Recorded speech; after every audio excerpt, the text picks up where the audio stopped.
Hi friends, எல்லாரும் எப்படி இருக்கீங்க? நான் ரொம்ப நல்லா இருக்கேன். இன்னைக்கு கிருஷ்ண ஜெயந்தி ஸ்பெஷலில் பலகாரம் 2 நம்ம பார்க்க போகிறோம். நேத்தே சேனலில் பலகாரம் 1 வீடியோவை நான் போட்டாச்சு.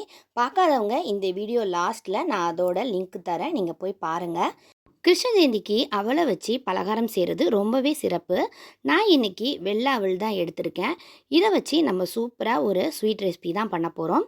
இதுக்கு 2 ஸ்பூன் அளவுக்கு, அதை விட கம்மியாகவே நெய் எடுத்துக்குங்க. அதில் இந்த வெள்ளை அவலை போட்டு நான் வறுத்து எடுத்துக்க போகிறேன்.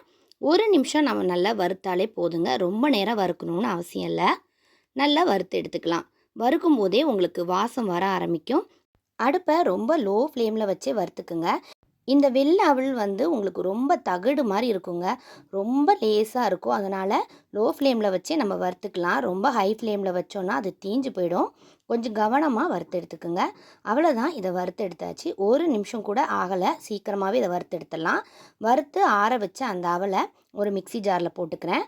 எந்த அளவுக்கு அவல் எடுத்தோமோ அதே அளவுக்கு உடச்ச கடலை எடுத்திருக்கேன், அதையும் இது கூட போட்டுக்கிறேன். அடுத்தது 2 ஏலக்காய் வாசத்துக்கு போட்டாச்சு. அடுத்தது முந்திரி பருப்பு, உடச்ச முந்திரி பருப்பில் ஒரு 6-7 போட்டாலே போதும். நான் எடுத்திருக்க அளவு இதுவே போதுங்க. இப்போது 1 கப் அளவுக்கு நான் சர்க்கரை எடுத்திருக்கேன். இப்போ இது எல்லாத்தையுமே பொடி பண்ணி எடுக்க போகிறேன். நல்ல நைஸாக நம்ம பொடி பண்ணி எடுத்துக்கணும். பாருங்கள், இந்த அளவுக்கு நல்லா பொடி பண்ணிக்கணும். நம்ம அவலை கொஞ்சம் நெய்யில் வறுத்தாதாங்க நல்ல வாசமாக இருக்கும். அதே நேரத்தில் நல்லா பொடி பண்ணவும் உங்களுக்கு வரும். அதனால தான் நம்ம நெய்யில் வறுத்து ஆற வச்சு அதை போட்டு பொடி பண்ணுறோம். இப்போ கடாயில் நம்ம 2லேருந்து ஒரு 3 ஸ்பூன் அளவுக்கு நெய் ஊற்றிருக்கோம். அதில் நான் எள்ளு தான் போட்டு வறுத்துட்ருக்கேன். எள்ளு போட்டு நல்லா வறுத்ததுக்கப்புறமா நம்ம அடுப்பை ஆஃப் பண்ணிடணும். அடுப்பை நம்ம ஆஃப் பண்ணதுக்கப்புறம் தான் நம்ம பொடி பண்ணி வச்சுருக்கத போடணுங்க. ஆன் பண்ணிகிட்டே போடக்கூடாது, ஏன்னா தீஞ்சு போயிடும்.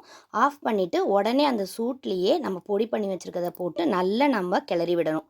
நல்லா அந்த சூட்டோடையே நல்லா கிளறி கிளறி விடும்போது அதில் போட்டிருந்த அந்த சீனியும் உங்களுக்கு நல்லா கொஞ்சம் இலகி வரும். ரொம்பவும் இலகி வரக்கூடாது. அதனால தான் நம்ம அடுப்பை ஆஃப் பண்ணிடுறோம். நல்ல கை பொறுக்கிற சூடு உங்களுக்கு வந்ததும் நல்ல இதை கிளறி விடுங்க. கிளறி விடும் போதே உங்களுக்கு தெரியும் அது உருண்டை பிடிக்க வருதா இல்லையான்னு. இந்த மாதிரி பிடிச்சி பாருங்கள். பிடிச்சி பார்க்கும்போது உங்களுக்கு உருண்டை பிடிக்க வரலைன்னா கொஞ்சம் நெய்யை சூடு பண்ணி இதில் கூட கொஞ்சம் சேர்த்துக்கலாம். இந்த அளவுக்கு இதுவே கரெக்டாக இருக்கும். குழந்தைங்க மட்டும் சாப்பிட்றதா இருந்தால் நெய் கொஞ்சம் இன்னும் தாராளமாகவே ஊற்றிக்கலாம். வீட்டில் பெரியவங்க இருக்கிறதா இருந்தால் நீங்கள் கொஞ்சம் நெய்யோட அளவை கம்மி பண்ணிக்கலாம். பாருங்கள், சூப்பராக நமக்கு உருண்டை பிடிக்க வருது. அவ்வளோதாங்க, நம்ம வீட்டில் இருக்க எல்லாரும் சாப்பிட்ற மாதிரியான ஒரு ஹெல்த்தியான அவல் உருண்டை செஞ்சாச்சு. இந்த அவல் லட்டு ரொம்பவே சாஃப்டாக, அதே நேரத்தில் ரொம்ப ஹெல்த்தியான ஒரு லட்டு தான் இது. இந்த அவல் லட்டை நம்ம இந்த மாதிரி ஸ்டோர் பண்ணி வச்சு கூட 10 நாள் வரைக்கும் வச்சு சாப்பிட்லாங்க, கெட்டு போகாது. இந்த கிருஷ்ண ஜெயந்திக்கு இந்த அட்டகாசமான அவல் லட்டை பிரசாதமாக வச்சு நீங்கள் சாமி கும்பிடுங்க. ரொம்ப ரொம்ப நல்லாயிருக்கும்.